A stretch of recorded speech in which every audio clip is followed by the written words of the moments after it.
So it is official.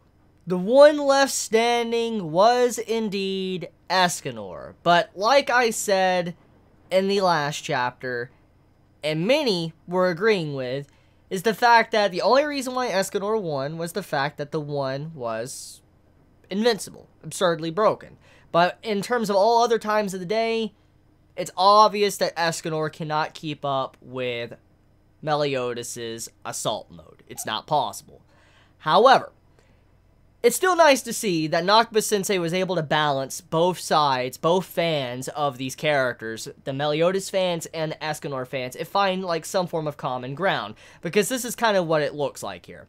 Meliodas, he can always defeat Escanor if he is not in his one state. But if Escanor is in the one state, he will win. But remember, this is something that is only happens one time in a day, 1 minute, and so it's very rare to get this far and be able to survive that long. So if he's fighting someone like Meliodas or anyone as powerful as Meliodas or stronger, then Escanor might not even make it to the point of where his one state is. So there is some balance here between these two characters and showing how OP they are, but also kind of who is stronger at what points or times in the day. So for all other points in time of the day, Meliodas is the strongest, Escanor is the strongest in 1 minute. And this chapter does conclude that Escanor is definitely stronger than Meliodas in that 1 minute because he managed to basically knock him down, and he's basically down at the beginning of this chapter, while Escanor is technically still left standing, even though he has like 2% HP, which, oh my god, this man's walking around with 2% HP, like this man's straight up Dark Souls mode right now. Like this is how it feels to me when I read this chapter. You know, like when you're fighting in Dark Souls, like I'm gonna take an example. Midir from Dark Souls 3, that heinous boss fight. Like, oh my god, I hate that boss fight. It wasn't as hard as everybody said, but still, that boss fight was a piece of shit. This is kind of how it feels. When you're fighting a challenging boss and all that, you're trying to bring him down, and when your health is ticking down and shit, and you have like that little smudge of, you know, health on your health bar. That's how Escanor is. He's walking around like a badass with a big-ass weapon and all that. He's like, yee, I did that. I'm the strongest. And this man only has like 2%, you know, HP. Has no Estus Flask or anything. Like, I was getting a good laugh from that because this man's basically that hurt, but he's still walking around like a badass. Even when he's walking, you can see the indentions in the ground. The ground is actually cracking while he is walking. So it does show that he's still very powerful, but he's just acting like he's a badass and all that, even though, like I said, 2% HP, boy. Used all Estus Flask. He's down. The sunshine is gone. But he's still pressing forward. That's the funny stuff. But jokes aside, though, let's talk about what necessarily happened with finding out about Escanor's power. We get a little bit more details on it. So, from what Galther stated in this chapter, Meliodas has taken around like 75 or 78% damage or whatever. Here, actually, let me go to the page. I'll go to the page because it'll have a more accurate statement, and I don't want to give you guys false information. Okay, here it is. He's like, okay, so Meliodas, the captain, has taken 78% damage. Escanor has taken 98% damage.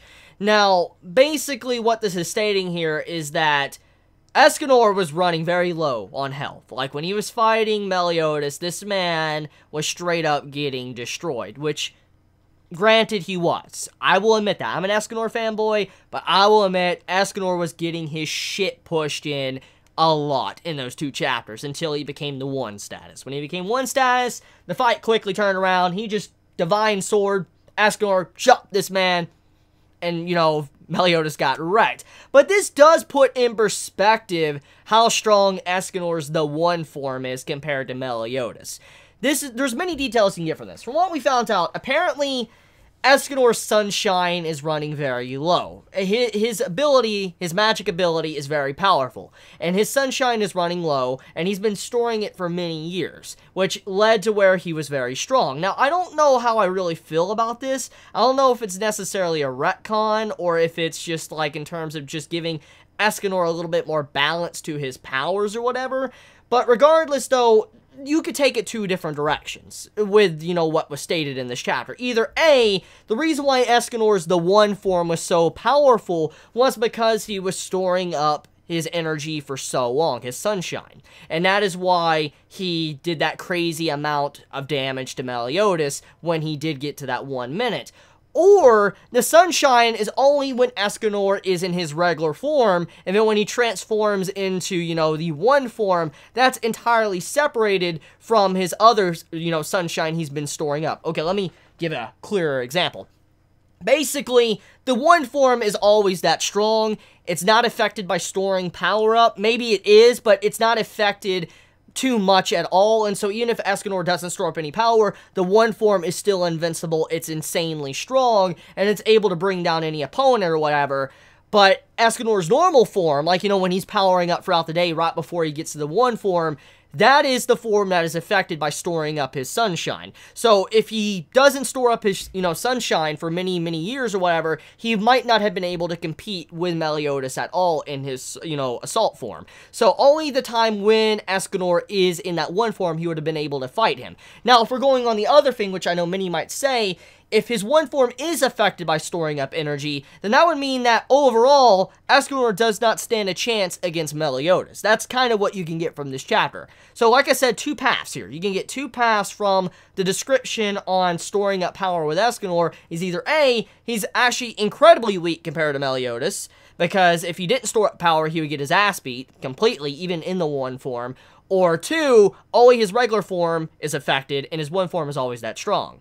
So, I'm assuming, not because I'm a fanboy of Escanor, okay, slightly a fanboy, I'll admit, but I'm going to assume because of the description of the one form in the last chapter, since it was like invincible and power incarnate, I'm assuming that that form is not affected. I'm assuming. Now, if I'm wrong, I'm wrong. I'll roll with it. I will roll with it. I will. I will put up a fight and call bullshit or whatever and say, that's fucked up. But, okay, the retcon, it feels slightly like a retcon, but I don't know. We don't have a lot of, knowledge about Escanor's power, so, yeah. Anyways, still,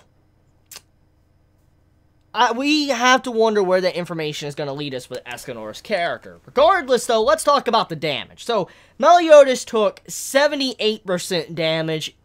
Escanor took 98%.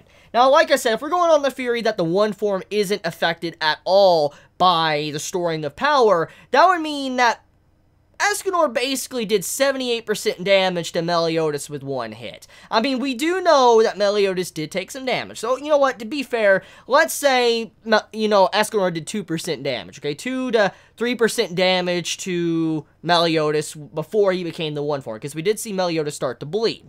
So, let's say he did 2 to 3% damage and all that. That would mean that Escanor, he did like 75% damage to Meliodas in one hit with his one form, that's ridiculous. Now, to be even more lenient, let's just say that those punches from Escanor that caused, Meliodas to bleed did like 8% damage. Even then, one hit did 70% damage to Meliodas, which is just insane. That is a lot of damage to take from one hit. So that just puts in perspective how strong Escanor's one form is in terms of just being a tank and doing so much damage compared to what Meliodas was doing. Now, yes, Escanor was getting the shit pummeled out of him, 98% damage. Okay, yes, but he was taking a heavy beating if you look at the fight. And so when you do in comparison, compared to what Meliodas was doing to Escanor, just pummeling him like he was nothing, and then Escanor just hits him once like that and does really good damage, Escanor in that form is broken. Okay, so let's talk about the other elephant in the room, which is Ban. It's been very obvious for a while. I mentioned it myself. Ban is nowhere near the level of the other deadly sins. 7 deadly sins. He's not as strong. The man has shown that he cannot compete when it comes to Gowther, Diane, and King's power-up. He's definitely nowhere near the level of Merlin, Escanor, and Meliodas. So the man, at this time, he is definitely the weakest of all the sins. There is no competition. I love Ban as a character, but I will admit, the man, he is nowhere near the level of the other sins. He needs a power-up. Ban needs a power-up. Badly.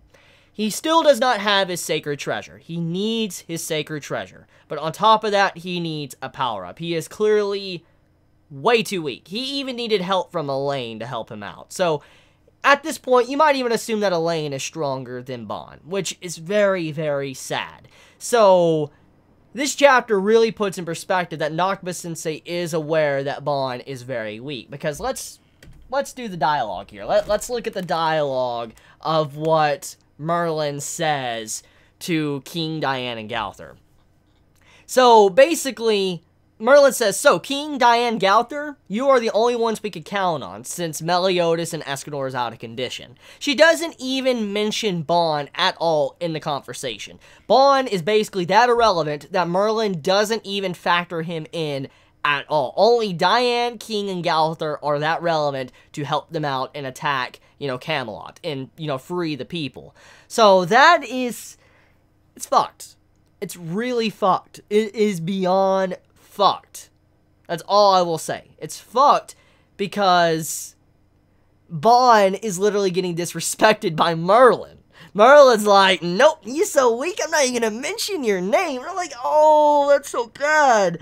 So, yeah, the disrespect is real. There was even a scene in the chapter where Bon was, saying how he couldn't do anything, he's so weak, and you see him, like, crush the side of, like, the bridge wall and all that. So it just shows that he is very, very aware that he's weak. It shows that Nakaba, as the writer, is aware that Bon is weak. So he probably will have a power-up very soon. So I'm looking forward to that. Anyways, let's talk about the final segment. So the final segment of the chapter, it is revealed that the magical distortion, it has been, removed. Since Scylla's defeat and all that, we now have it to where the magical barrier is removed, and so the Sins can move about throughout Camelot with a lot more ease. But also, we found out that the state of the capital of Camelot is still really bad. Demons are running around, Zeldris is still leading them, and you have it to where the, Orlandi, or whatever how you pronounce his name, the vampire from the Escanor side story, he is, scouting, looking around and all that, and basically, you have to where King Arthur, he actually pops up, and he sees this dude, and is like, oh, would you tell me more about this person, Merlin? So it does show that Arthur is going to be a big part in this upcoming part of the arc, or the story, so I'm looking forward to that, because it has been hinted at for a very long time that Arthur is very strong. He has some form of hidden potential locked within him, and he's going to be a very powerful individual, so we know he's going to be insane, especially with how far we are into the story. He's going to be ridiculous, and also since his name is King Arthur, or Arthur in general, and he's of Camelot, we know he's going to be powerful just because of the myth behind, the round table and all of that. So, yeah, he wants to find out more about Merlin, which I'm very, very curious. I wonder what has actually happened to Arthur. Has he changed personality-wise since he still seems to be kind of unharmed at this moment? I mean, how is he overall? How does it feel that he's lost his kingdom so far? I'm kind of curious how he feels about everything. We'll see where it goes. But that's about it when it comes to this chapter. So I love you all so much. Please be safe. Chibi out.